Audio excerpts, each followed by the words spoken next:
I didn't expect anything from that trip. That was the point. After the divorce, expectations had become dangerous things. Quiet little promises that turned into disappointment if I let them grow. So I packed light. 2 changes of clothes, Alice's pajamas with the tiny moons on them. Snacks that wouldn't melt. We weren't chasing magic. We were just trying to sleep somewhere unfamiliar and wake up without the weight of home pressing down on us. The hotel wasn't charming, but it was clean. Beige walls, soft lighting, the smell of disinfectant trying to pretend it was lemon. Alice was half asleep on her feet, leaning into my side like her body already knew the night was done. I smiled at the front desk clerk, handed over my confirmation, and waited for the simple relief of keys sliding across the counter. Instead, he frowned at his screen. Then he frowned at me. That was when my stomach tightened, the quiet instinct that motherhood sharpens in you. "There's been a system error," he said. "Overbooked. Full. No rooms left." The words stacked on top of each other until they felt heavier than they should have been. I lowered my voice, aware of Alice's small hand wrapped around my fingers. I explained. I insisted. I tried not to sound desperate. He hesitated, then offered the only option left: 1 room, 2 beds, another guest already inside, a stranger. I said yes because Alice was exhausted, because it was late, because sometimes you choose discomfort over collapse. The elevator ride felt too slow, every second stretching with doubt. I kept rehearsing boundaries in my head, what I would say, what I wouldn't tolerate. When we stopped in front of the door and the clerk knocked, I braced myself for awkwardness, maybe hostility. What I wasn't prepared for was her. Kate opened the door barefoot, wearing an oversized hoodie that slipped off one shoulder, her hair pulled back in a careless knot. She looked surprised, yes, but not annoyed. Her eyes moved from me to Alice, and something in her expression softened immediately, like a decision had already been made. "Hi," she said quietly, stepping aside. "You must be the mom and the kid." There was no edge in her voice, no performance, just calm. The room was warm, dimly lit by a single lamp, one bed neatly made, the other rumpled like someone had already surrendered to it. Kate moved instinctively, turning off the harsh overhead light, giving Alice space without being asked. That alone made my chest loosen. We introduced ourselves in low voices. I told her my name. She told me hers. Kate. Simple. Clean. She smiled at Alice like it mattered. Alice decided she liked her immediately. That alone should have scared me. Children are better judges of character than adults, and I'd learned not to ignore that. While I changed Alice into her pajamas, I felt Kate's presence without looking. Quiet movements, respectful distance, the sound of a drawer closing softly. When Alice climbed into bed and curled up, Kate handed me an extra pillow without a word. Our fingers brushed. It was nothing. And somehow, it wasn't. We sat on opposite beds, shoes off, the room settling into a shared rhythm. Kate asked where we were from. I asked how long she was staying. Normal questions. Safe ones. Still, there was an ease to the conversation that felt undeserved, like skipping steps you're supposed to earn. She laughed easily but not loudly. Her voice carried warmth, and when she listened, she really listened. Eyes steady, body angled toward me, as if the rest of the world had dimmed. At some point, my phone buzzed with a reminder I'd set for Alice's school form. I silenced it quickly, embarrassed by the intrusion. Kate glanced over, then frowned. Not in judgment, but in curiosity. She looked at my screen again, then at me, as if trying to solve a puzzle. "You don't use social media?" she asked, genuinely surprised. "No," I said, a little defensively. "I never really did." I waited for the usual reaction, the disbelief, the questions, the subtle look that said, "How do you exist?" Instead, Kate smiled slowly, like she'd found something rare in a place she wasn't looking. "That's kind of amazing," she said. Something flickered behind her eyes. Relief, maybe. Or longing, I couldn't tell. The silence that followed wasn't awkward. It was charged. I felt it settle between us, heavy and gentle at the same time. I told myself it was nothing, just proximity, just circumstance. But when Kate wished us good night, her voice softer than before, and turned off the lamp, I lay awake longer than I should have, aware of her breathing in the dark, aware of the quiet space between us that already felt full. If you're enjoying this story so far, subscribe to the channel so you don't miss the next chapter, and tell me in the comments where you're watching from, your city and country. Because that night, in a room we were never supposed to share, Something had already begun. I woke up before the alarm, disoriented for a few seconds, until I remembered where I was.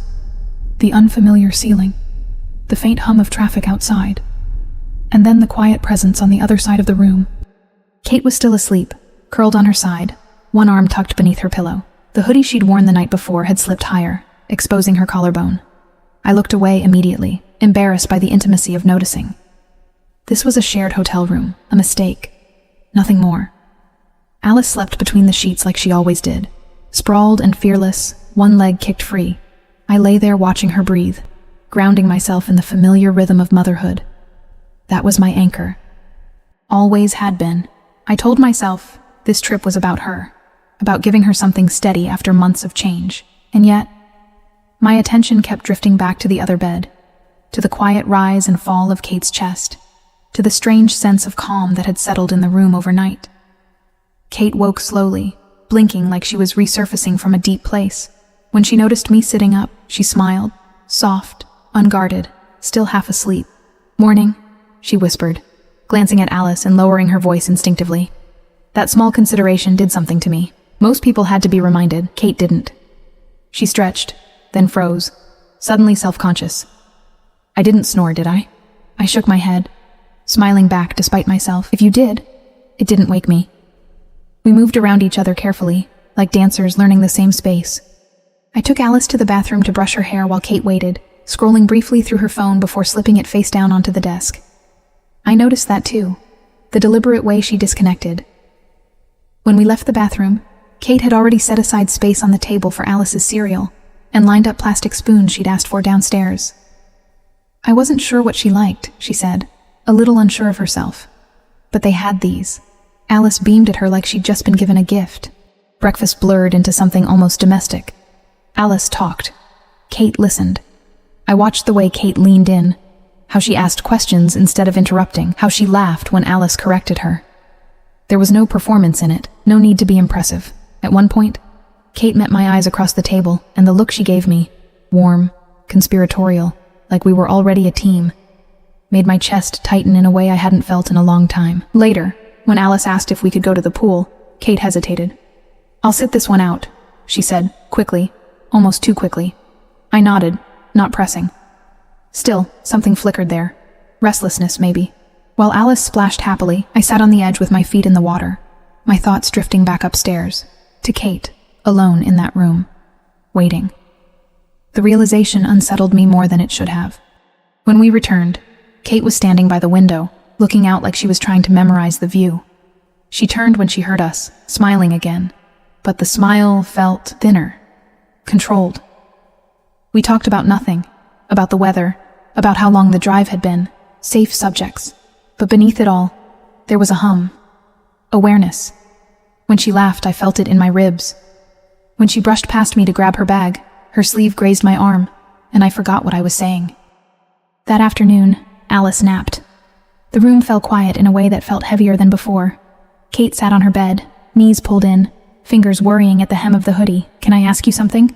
she said. I nodded. "Does it ever feel easier?" she continued, choosing her words carefully. "To be somewhere no one knows you?" The question landed closer to home than she could have known. I swallowed. "Yes," I said honestly. "Sometimes it feels like breathing." She studied my face like she was trying to decide how much to reveal.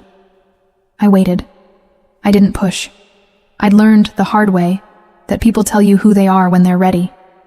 "I don't get that very often," she admitted finally. "Being invisible." There was longing in her voice, vulnerability. It made me want to reach across the space between us and steady her, though I didn't know why. That night, after Alice fell asleep again, we sat on opposite beds with the lights low. We talked about past lives, hers vague, mine scarred but honest. I told her about the divorce, about learning how to be enough on my own. She listened like it mattered, like it changed the way she saw me. When I finished, she didn't offer advice. She just said, "You're doing better than you think." The sincerity in her voice unraveled me. The silence stretched, thick and intimate. Kate looked at me like she was holding something back, something dangerous. For a moment, I thought she might reach for my hand. My breath caught at the possibility. Instead, she stood abruptly, retreating to the bathroom with a quiet apology. I lay back against the pillows, heart racing. aware of the ache blooming in my chest. That night, I dreamed of closeness without touch, of standing just inches apart, of words unsaid vibrating between us. When I woke, the feeling lingered. We weren't supposed to feel like this. It was temporary, accidental. And yet, as I watched Kate sleep again, something settled into place with frightening certainty. This wasn't just circumstance anymore. It was the beginning of something that would hurt. By the third day, it no longer felt like Kate was just someone sharing a room by accident. She moved through the space like she belonged there, not claiming it, not rearranging anything, just existing with an ease that settled into my bones. Alice noticed it before I did. She always did. Kids sense permanence long before adults admit it to themselves. Kate helped without asking. She tied Alice's sneakers while I searched for the missing sock. She remembered Alice liked the blue cup, not the red one. When Alice spilled juice on the bedspread, Kate laughed instead of freezing, grabbed towels, and made it into a game. I watched all of it with a strange mix of gratitude and fear, because women who plan to leave don't usually do those things. They pass through. They don't stay. That afternoon, Alice asked if Kate would come with us to the small park behind the hotel. Kate hesitated for half a second, just long enough for me to notice, then nodded. Outside, she walked on the other side of Alice, matching her short steps, listening to her stories as if they mattered. At one point, Alice grabbed both our hands and pulled us forward like we were already a unit. I should have corrected her. I didn't. That night, after Alice fell asleep between her stuffed animals, the room felt smaller. Not crowded. Charged. Kate sat beside me on my bed, our shoulders touching. We didn't talk at first. We didn't need to. The silence wasn't empty anymore. It was full of things neither of us had said out loud. When Kate turned toward me, her voice was low. "Is this okay?" she asked, gesturing vaguely to the space between us, to the closeness. I nodded. That was all it took. The kiss wasn't rushed. It wasn't dramatic. It was careful, like we were both aware that something real had begun, and neither of us wanted to scare it away. Her lips were warm, familiar in a way that surprised me. When we pulled back, our foreheads rested together, breathing the same air. No apologies. No explanations.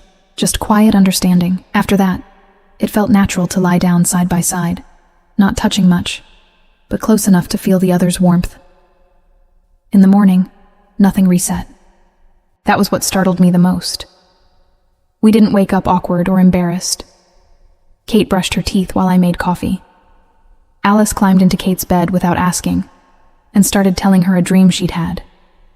Kate listened, nodding, still half asleep, smiling like it was the best part of her day. Watching them, something in my chest softened, and something else tightened. Later, while Alice colored at the desk, Kate leaned in and kissed me again. Brief, familiar, like something we'd already done 100 times. It didn't stop the day. We kept moving. We talked about lunch plans, about whether we should drive or walk. The kiss was just there, woven into the fabric of everything else. That scared me more than a dramatic first moment ever could have. Kate wasn't hiding affection, she just wasn't making a show of it. When she held my hand, it was casual. When she brushed my hair back, it was absent-minded. Still, there were moments when she pulled away too quickly. When her phone buzzed and she turned the screen down. When she stepped aside to take a call and came back quieter than before. I noticed. I filed it away. I didn't ask. Not yet. That evening, Alice fell asleep early, worn out from running and laughing. Kate and I sat on the floor with our backs against the bed, sharing a bag of chips. "She's a good kid," Kate said softly. "You're doing something right." I shrugged, suddenly emotional. "I'm just trying not to mess her up." Kate smiled at me then, really smiled, and kissed my temple. The simplicity of the gesture undid me. I didn't know where this was going. I didn't know what Kate wasn't telling me. But I knew this much. She wasn't just passing through anymore. She was staying, in the room, in our routines, in the quiet spaces that mattered. And somewhere between Alice's laughter and Kate's steady presence, I let myself believe just for a moment that this could last. That belief would come at a cost, but that night, with Alice asleep, and Kate's hand warm in mine, I wasn't ready to think about the price. The first time I felt something shift, it wasn't because of Kate. It was because of the way the world reacted to her. We were in the hotel lobby, Alice between us, swinging our joined hands like she always did when she was happy. Kate looked relaxed, too relaxed, maybe. like someone who had forgotten to be on guard. That was when a woman near the coffee station stared a second too long. I noticed it because Kate did. Her body stiffened before her face changed. Just a fraction of a second, but enough. She angled herself slightly away, tugged the brim of the cap she'd started wearing low over her eyes. The woman frowned, phone halfway out of her purse, then hesitated. Kate leaned down and said something to Alice, smiling.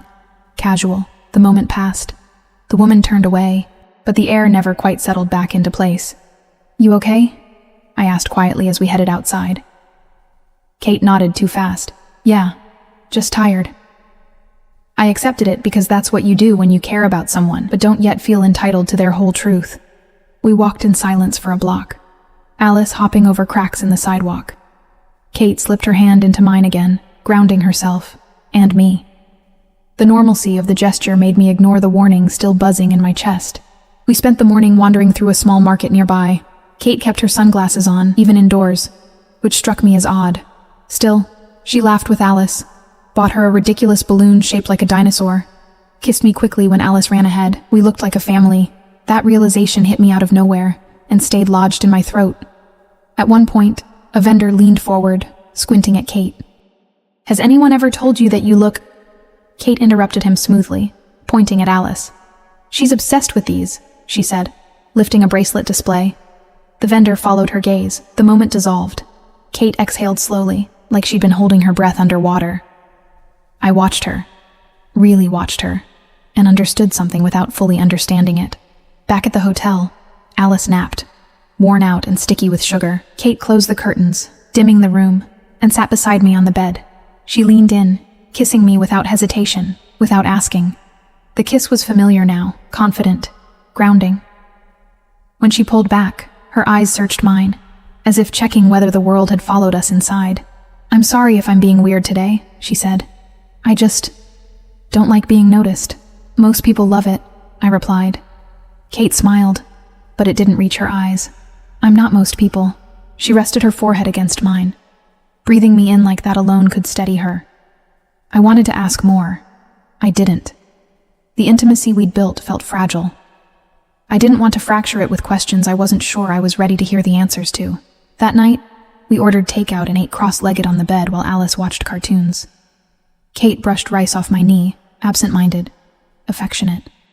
When Alice eventually fell asleep, Kate pulled me close and kissed me again. Longer this time. Deeper. There was urgency in it now, a quiet desperation I couldn't quite name. I kissed her back, choosing the moment instead of the doubt. Later, while I showered, I heard Kate pacing softly. When I came out, she was on the phone in the bathroom, whispering urgently. The second she noticed me, she hung up. "Sorry," she said. "Work thing."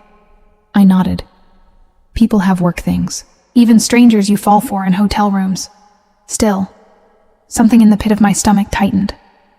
We lay together that night, her arm draped over my waist, my back pressed to her chest.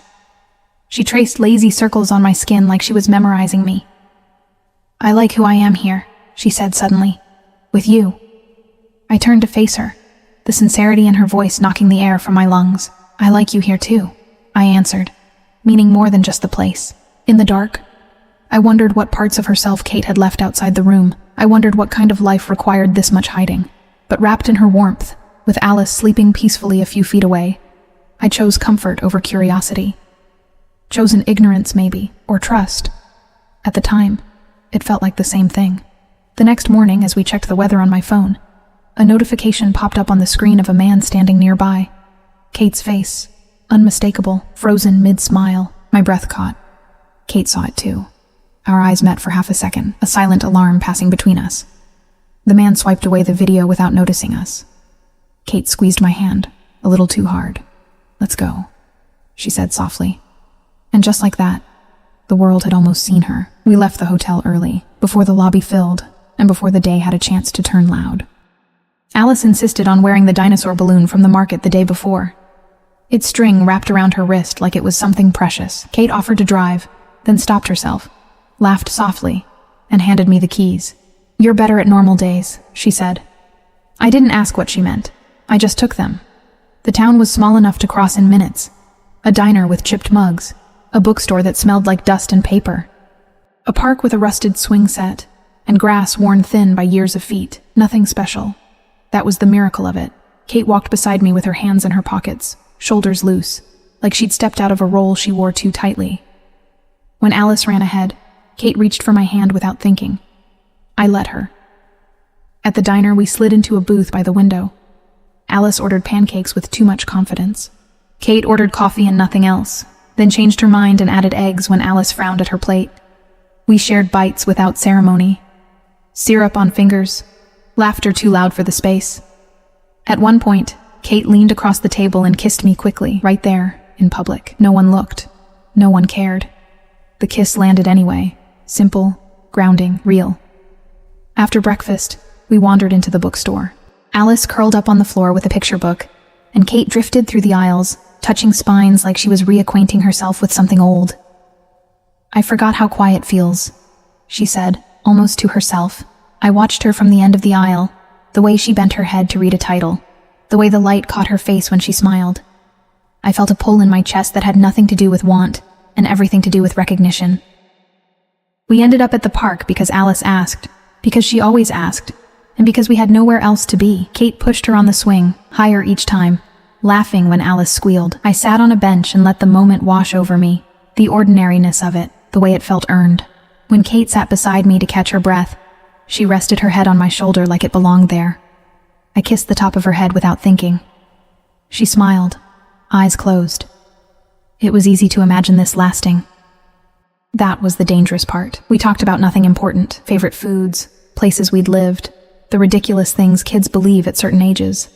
Kate avoided details about her work, and I didn't push.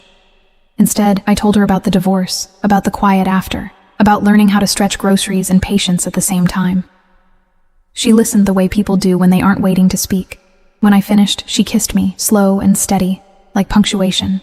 By the time we headed back, the afternoon had softened everything. Alice dozed in the back seat. Kate and I moved through the hotel hallway with practiced familiarity now, fingers brushing, smiles exchanged without explanation. Inside the room, she pulled me close and kissed me again, deeper, warmer. We didn't rush. We didn't need to. This wasn't about intensity, it was about presence. We lay together afterward, quiet, comfortable, the world held at bay by thin walls and choice. Later, while Alice colored at the desk, Kate sat beside me and traced patterns on my wrist.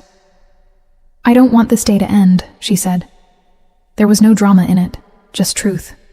I turned my hand and laced my fingers with hers. "Then don't let it," I said, not sure what I was promising. She squeezed my hand, grateful and sad at the same time. I noticed the look. I ignored it. That evening, Kate's phone buzzed again. She glanced at it, then set it face down without checking. "Tomorrow," she murmured, more to herself than to me. I kissed her cheek, felt the tension there, the restraint. We ordered dinner in and ate on the bed, Alice between us, laughing at something only she understood. Kate caught my eye over Alice's head and smiled like she was memorizing us. When Alice finally fell asleep, Kate and I sat with our backs against the headboard, shoulders touching. She kissed me softly, then rested her forehead against mine. "Thank you," she said, "for today." I nodded, understanding more than the words. Outside the bubble, outside whatever world pressed in on her, we had lived something honest. I didn't know how fragile it was yet. That night, as I drifted off with her arm around me and Alice breathing steady nearby, I thought about how easy love can feel when it isn't asking for anything. I didn't know that ease was borrowed time. But for that day, outside the bubble, I let myself believe it could be enough. The crack didn't come with a fight. It didn't announce itself. It arrived quietly, disguised as something ordinary. We were back in the room after dinner. Alice stretched across the bed, drawing with her markers while Kate showered. I was folding clothes, the small domestic motions feeling natural now, when Kate's phone lit up on the desk. Not a text, a call. The name on the screen disappeared before I could read it, replaced by silence as the call was sent away. Kate came out of the bathroom a moment later, hair damp, hoodie pulled on like armor. "Sorry," she said casually. "I need to take this." She didn't wait for a response. She stepped into the hallway and pulled the door closed behind her. The latch clicked softly. I stood there holding Alice's pajama shirt, listening to the muted sound of Kate's voice through the door. Low, controlled, not the voice she used with us. Alice didn't notice. She rarely did when something adult shifted. I sat beside her and helped color inside the lines. My mind fixed on the hallway. Kate stayed out there longer than necessary. Long enough for my chest to tighten. Long enough for a question to form and go unanswered. When she came back in, she was composed again. Too composed. She smiled, kissed my cheek, and asked Alice about her drawing like nothing had happened. Later, when Alice fell asleep, Kate crawled into my bed without hesitation, her body warm and familiar against mine. She kissed me slowly, deliberately, as if trying to erase something. I kissed her back because I wanted to, because it felt good, because the alternative, pulling away and asking questions, felt riskier.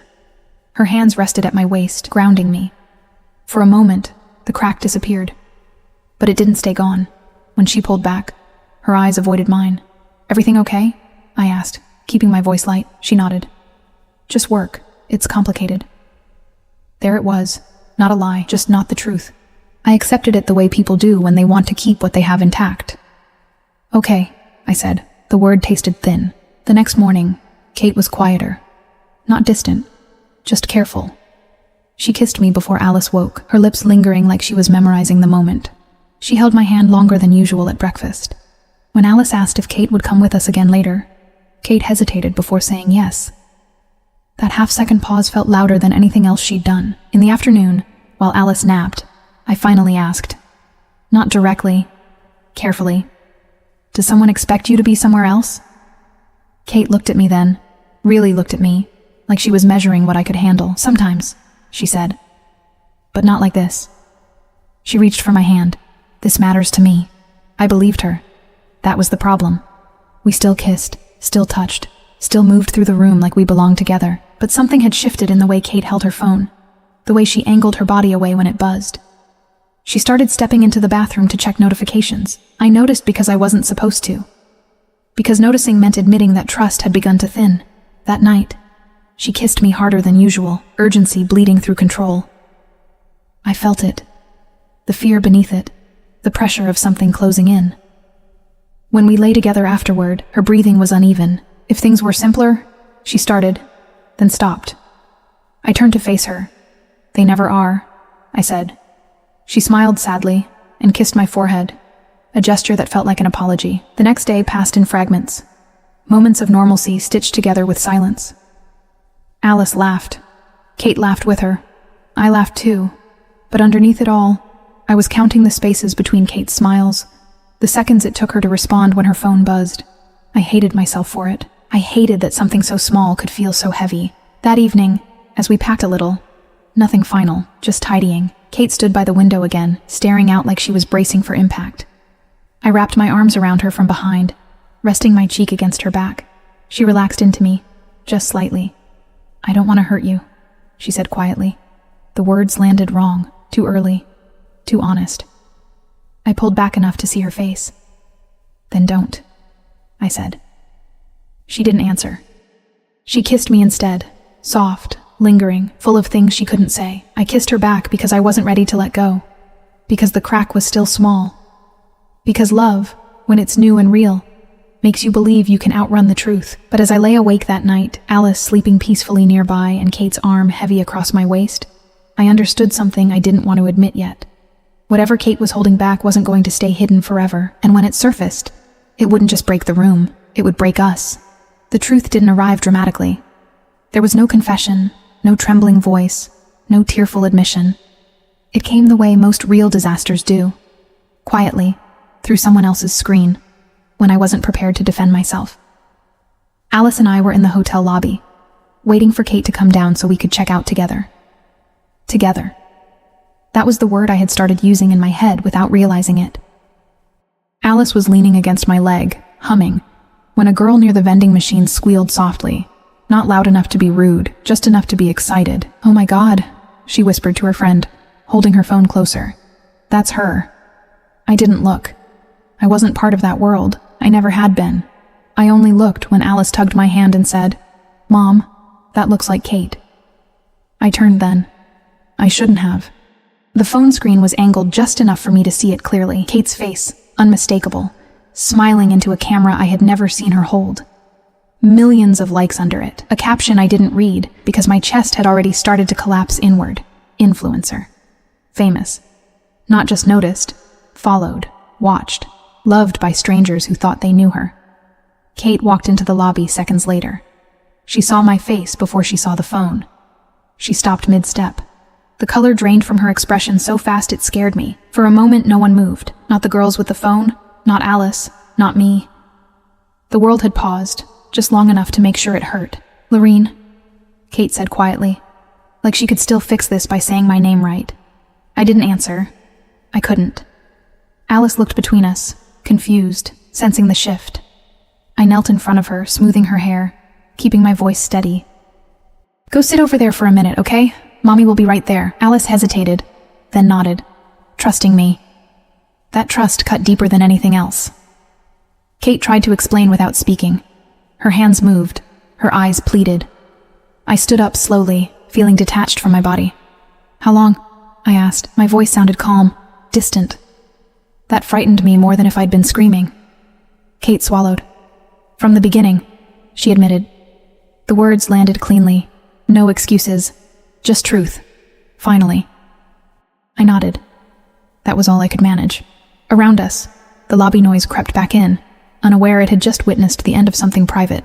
"You knew I didn't know," I said. Kate nodded again, tears gathering but not falling. "You let me..." I stopped myself. I didn't want to say the words. "You let me fall. You let me build something real on a lie that only worked because I was outside your world." "It wasn't like that," Kate said quickly. "I didn't plan it. You stayed." I cut in. My voice cracked then, just once. "You stayed knowing I was choosing you without all the information. That was the wound. Not the fame, not the followers, the imbalance, the stolen consent. The fact that she'd let me love a version of her that was incomplete by design." Kate reached for me. I stepped back. The movement felt final. Alice watched from across the room, her small face tight with worry. I forced myself to breathe. "We're checking out," I said. "Alice and I." Kate nodded, wiping her face, already losing ground.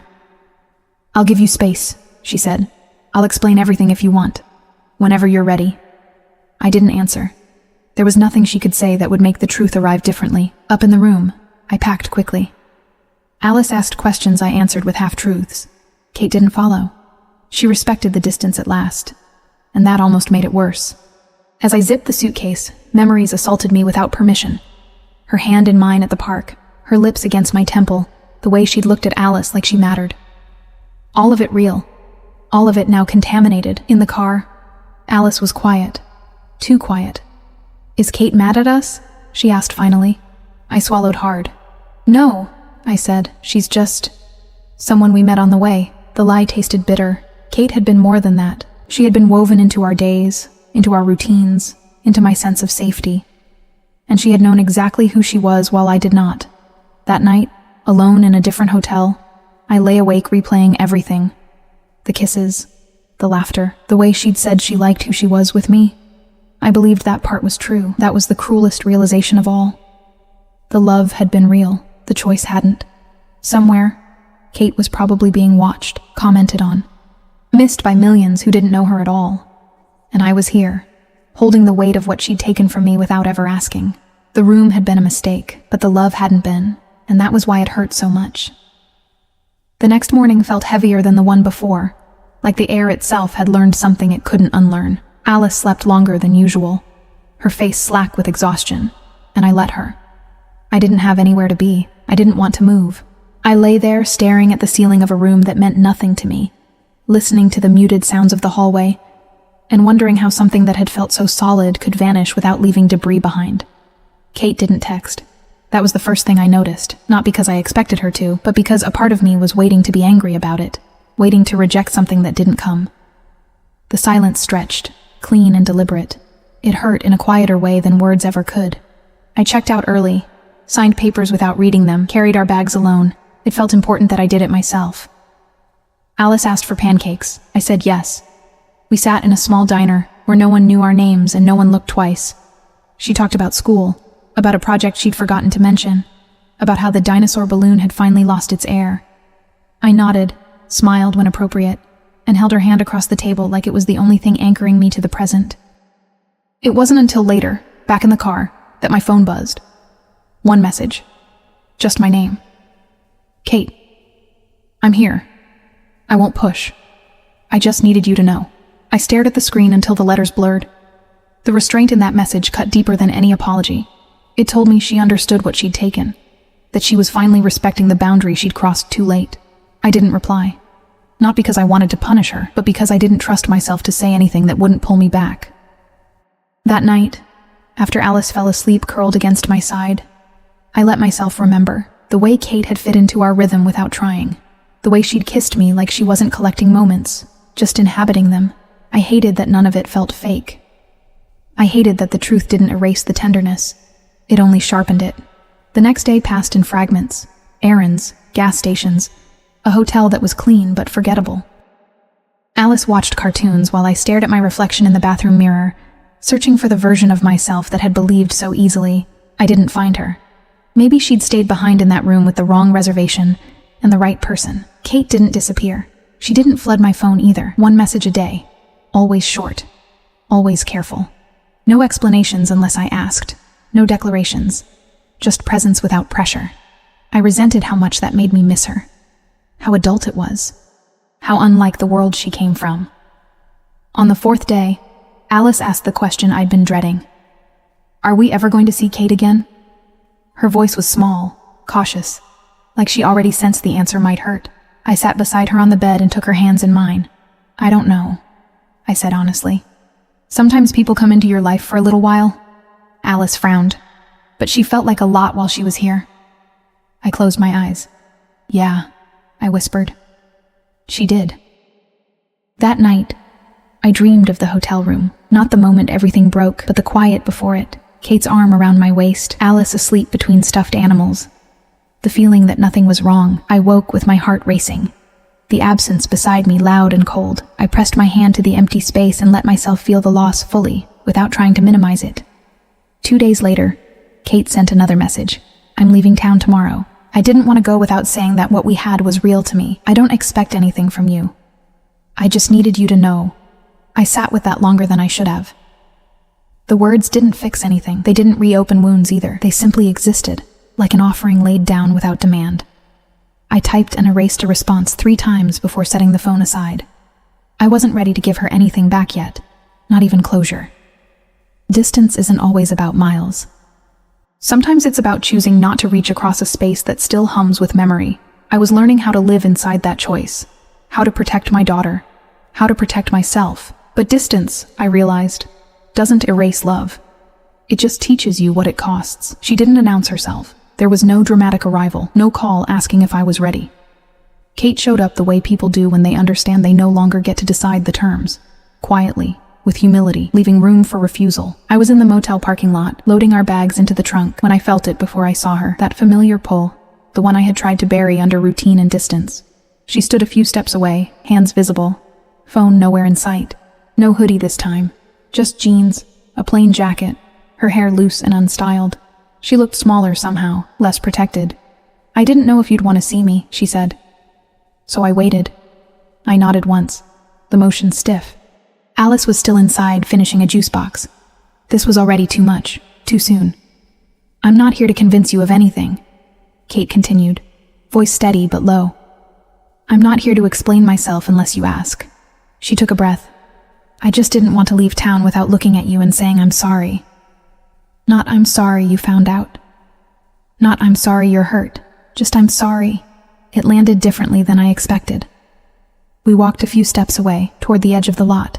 I kept my arms crossed, a habit I'd developed over the years, something between armor and boundary. Kate didn't try to touch me. She didn't even step closer. I should have told you the first night, she said. Not because I owed you my job or my numbers, but because I owed you choice. I swallowed hard. That was it. The sentence that mattered. I didn't stay because you didn't know, she added quickly. I stayed because you saw me, and because being seen without being consumed felt like oxygen. Her eyes glistened, but she didn't cry. She held herself together the way people do when they know tears would look like leverage. Still, she said, I took something from you by staying silent. I won't defend that. I looked at her then. Really looked. This wasn't the woman who'd kissed me in a diner like it was nothing. This wasn't the one who'd laughed with Alice on the swings. This was someone stripped of all the things that usually protected her, and for the first time, I understood the imbalance clearly. She could survive my no. She was prepared to. That mattered. Alice appeared at the door, scanning the lot until she spotted us. She ran over and stopped short when she saw Kate. Her face lit up, then hesitated, unsure. Kate crouched to her level, careful not to assume. "Hey," she said softly. "I just wanted to say goodbye properly." Alice nodded, then hugged her without asking. I felt my throat tighten. Kate held her gently, briefly, then let go first. When Alice went back to the car, Kate turned to me again. "I don't want to be a story that hurts her," she said. "Or you." I believed her. That didn't mean I knew what to do with the belief. "I'm not asking you to forgive me," she went on. "I'm asking you to decide, with everything on the table, if there's still a place for me, and if there isn't, I'll walk away knowing I didn't hide." Silence stretched between us, thick and honest. This was the part no one prepares you for. The moment when love is no longer enough by itself, when character has to stand alone. I thought about Alice's trust, about the quiet mornings, about the version of myself who had felt safe. "If we try," I said slowly, "it can't look like before." Kate nodded immediately. "It shouldn't." "I won't live inside your shadow," I continued. "I won't protect your image, and my daughter doesn't get dragged into anything she didn't choose." Kate didn't interrupt. "Then I don't deserve to be there," she said simply. "But if you let me try, I'll do it in the light. Or not at all." I exhaled, feeling something loosen. Not forgiveness, not yet, but respect. "I'm not saying yes," I said. "I'm saying I won't say no today." Kate's shoulders dropped, relief tempered by restraint. She smiled, small and grateful, and stepped back. "That's more than enough," she said. We said goodbye without a kiss, without promises. She watched us drive away, hands in her pockets, accepting the uncertainty she'd earned. In the rearview mirror, she grew smaller, then disappeared. That night, as Alice slept, I sat on the edge of the bed and held the truth in both hands. Love had returned, but without power, without certainty, and somehow, that made it feel more real than anything that had come before. I didn't wake up with certainty. That's the lie people tell about endings. That clarity arrives overnight. What arrived instead was calm. Not relief, not excitement. Just the quiet understanding that avoiding her wouldn't protect me anymore. It would only delay the same decision. Kate didn't reach out the next day. She did exactly what she said she would do. Nothing. She stayed where I could find her, but she didn't chase. That restraint mattered more than any apology ever could. 3 days later, I drove back. No announcement. No plan beyond the conversation that had already started and hadn't finished yet. When I saw her, she didn't smile right away. She waited, like someone who knew she didn't get to assume anything anymore. "I meant what I said," I told her. "About the light. About my daughter. About not living inside your shadow." "I know," she said. "That hasn't changed." I nodded. "Mine hasn't either." We stood there, the space between us honest and unprotected. Then I said the only thing that mattered. "I'm still not promising easy." Kate didn't hesitate. "I'm not asking for it." That was the answer. We didn't pretend the past week hadn't happened. We didn't erase the damage. We just chose to keep going with everything on the table this time. No secrecy, no imbalance, no version of us that only worked because I didn't know better. When Alice saw Kate again, it wasn't dramatic. She waved, then went back to her homework. Kate sat at the table, asked about school, listened. She didn't stay late. She didn't take pictures. She didn't try to win anything back. She just showed up the way she said she would. That night, after Alice was asleep, Kate asked quietly, "Are we doing this?" "Yes," I said, knowing it won't be simple. She nodded. "That's the only version I want." We kissed then. Not to seal anything, not to make promises, just to acknowledge the choice we'd made. We stayed together, not because the story softened, but because it finally told the truth. And this time no one was in the dark.